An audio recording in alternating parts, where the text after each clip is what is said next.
Hey everybody, Roxabox90 here with the final pre-release prep video, and this one's going to delve into general tactics and things that I'm thinking about when I'm going to the pre-release. What the number one thing which a lot of people address and which I myself am dealing with deals with the fact that you have to choose a color when you're going. Most people are like, well, which color do I choose? And the real answer to that question is that yes, there is the idea that you can pick any color. It doesn't necessarily matter. It's not really going to swing your odds any which way. All the colors are more fleshed out. That being said, I would say that there are certain colors that I would lean towards for a number of reasons.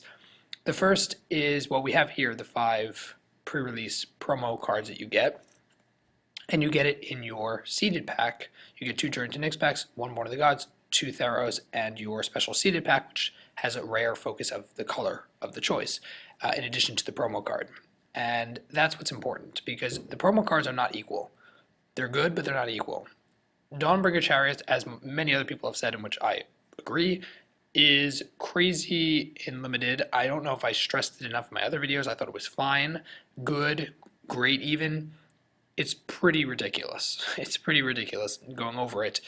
It's going to be a huge, huge card in the pre-release, and so getting it right off the bat is pretty good. You also get a seeded white pack, which theoretically means I guess you could get another Dawnbringer Chariot, which would be even crazier.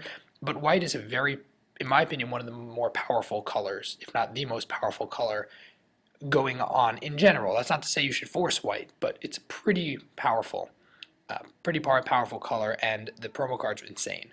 Scourge of the Fleets and Spawn of Thraxus have the same element. They're both huge, splashy, powerful cards, but they're also much more expensive. And the 2 colors, red and blue, as a combination are not necessarily all that great, but also are not necessarily among the best colors.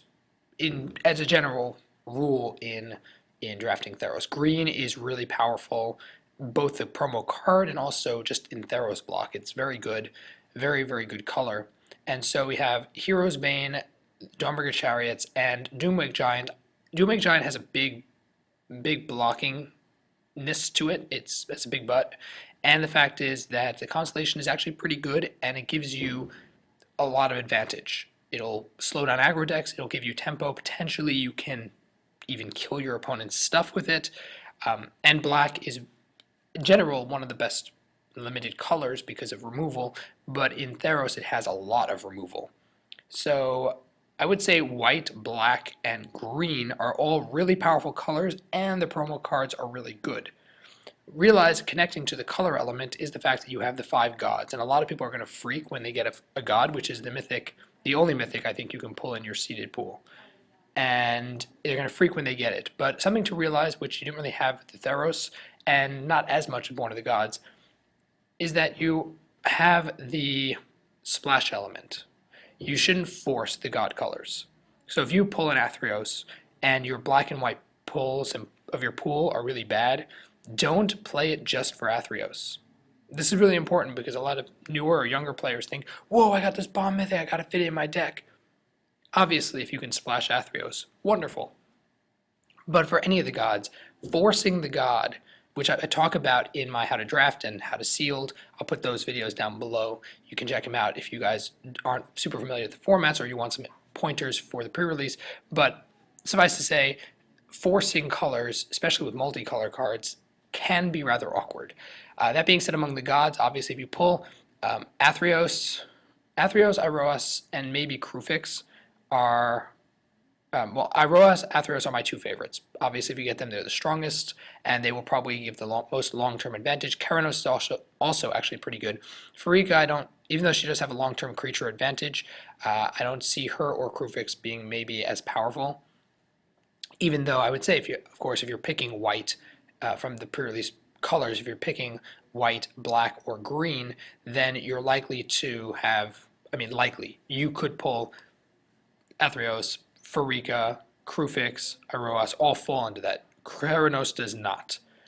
But it's still, you have a pretty good slew of gods from choosing any of those colors, and since blue-red together anyway is not amazing, chances are you're going to want to splash Keranos, not run the 2 colors. I would say that's what you should aim to be looking for. And so for myself, I'll probably pick white. but don't think that this means you must choose one of the three colors. You could choose blue, you could choose red, and you could do just as well regardless. It doesn't really matter which color you choose. But these are just my thoughts, cumulative knowledge and ideas that I have going forward. I'm probably going to choose white with black and green as my other options I may consider.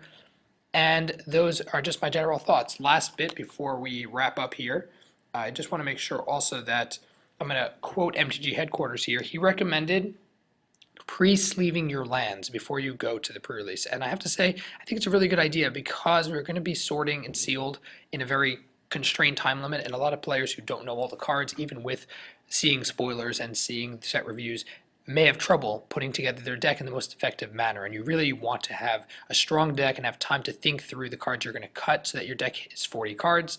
And to do that, you don't want to have to deal spending a couple of minutes that it takes to sleeve up your lands. You might as well bring pre-sleeved lands. So just bringing 10 to 12 of each color pre-sleeved, and maybe you could even do 15 if you really think you're going to run monocolor.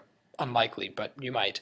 That's pretty much what I'd say. Just bring them. I think it's a great idea. Kudos to MTG headquarters for mentioning it. I think that's really, really solid to do. And yeah, so that's pretty much my thoughts and my focus going forward in the pre-release. So if you guys are new to pre-release in general or limited formats, then make sure to check out the how to draft and how to seal down below in the description of the video.